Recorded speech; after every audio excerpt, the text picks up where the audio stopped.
ಹೆಂಡತಿ ಹೆಸರು ದೀಪಿಕಾ ಅಂತ, ನನ್ನ ಹೆಸರು ರವಿ ಬಾಬು ಅಂತ, ನಮ್ಮ ದೊಡ್ಡ ಮಗ ಹೆಸರು ಸಾಯಿರಾಮು ಭರತ್. ನನಗೆ ಒಂದು ಚಿಕ್ಕ ಪಾಪು 2.5 years. ಸೊ ನಮ್ಮ ಹೆಂಡತಿ 14ನೇ ತಾರೀಕು ನನ್ನ ಹತ್ರ ಜಗಳ ಮಾಡಿಕೊಂಡು ಅವ್ರ ಮನೆ ಬಿಟ್ಟು ರಾತ್ರಿ 1 ಗಂಟೆಗೆ ಮಗುನ ಎತ್ಕೊಂಡು ಹೋಗ್ಬಿಟ್ಟು ಒಂದು ದಿನ ಅವ್ರು ಬಂದೇ ಇಲ್ಲ ಮನೆಗೆ. ಮಾರನೇ ದಿನ ನಾನು ಹೋಗಿ ಕಂಪ್ಲೇಂಟ್ ಕೊಡೋಕ್ಕೆ ಹೋಗಿದ್ದೆ, ಬಟ್ ಅವರು ಕಂಪ್ಲೇಂಟ್ ತಗೊಂಡಿಲ್ಲ. ನಂದು ಹೋಗಪ್ಪ ಜಗಳ ಮಾಡ್ಕೊಂಡಿದ್ದಾರೆ ಬರ್ತಾರೆ ಅಂತ ಕಳಿಸ್ಬಿಟ್ರು ಪೊಲೀಸವರು 2 ದಿನದಿಂದ.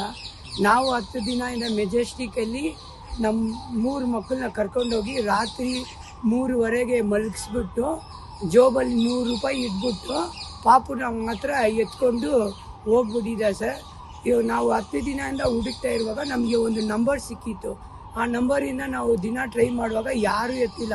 ಆ ನಂಬರ್ ಬಂದು ಅವ್ರ ತಾಯಿದು. ನಮಗೆ 16 ವರ್ಷ ಆಯಿತು ಮದುವೆ ಆಗಿ. ಅವ್ರ ತಾಯಿ ಸರಿ ಇಲ್ಲ ಅಂತ ನಾನು ಅವ್ರನ್ನ ಕಳಿಸಿಲ್ಲ. ಆಮೇಲೆ ಅವ್ರು ಹೆಂಗೂ ಅವ್ರ ತಾಯಿನ 16 ವರ್ಷ ಆದಮೇಲೆ ಕಾಂಟ್ಯಾಕ್ಟ್ ಮಾಡಿ ಅವ್ರ ಜೊತೆ ಹೋಗಿ ನಮ್ಮ ಪಾಪುನ ಎತ್ಕೊಂಡು ಹೋಗಿ ಅವರು 5 ಲಕ್ಷಕ್ಕೆ ಮಾರೋಕ್ಕೆ ಪ್ಲ್ಯಾನ್ ಮಾಡಿದ್ದಾರೆ. ಅವರ ತಾಯಿ ಹೆಸರು ಬಂದು ಲತಾ ಅಂತ, ಅವ್ರ ತಂದೆ ಹೆಸರು ಗೋಪಿನಾಥ್, ಅವ್ರ ತಮ್ಮ ದಿನೇಶ್, ಆಮೇಲೆ ಇನ್ನೊಬ್ಬ ಅವ್ರ ತಮ್ಮ ಇದ್ದಾನೆ ಸರ್.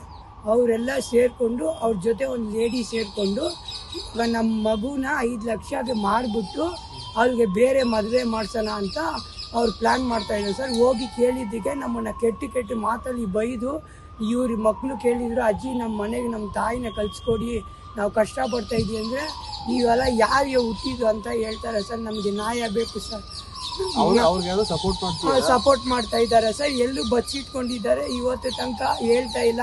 ಪೊಲೀಸ್ ಅವ್ರನ್ನ ಹೋಗಿ ಕೇಳಿದರೆ ಹೋಗೋರು ಹೇಳ್ತೀವಿ ಅಂತ ಅವರು ಕಳಿಸ್ತಾ ಇದ್ದಾರೆ ಸರ್.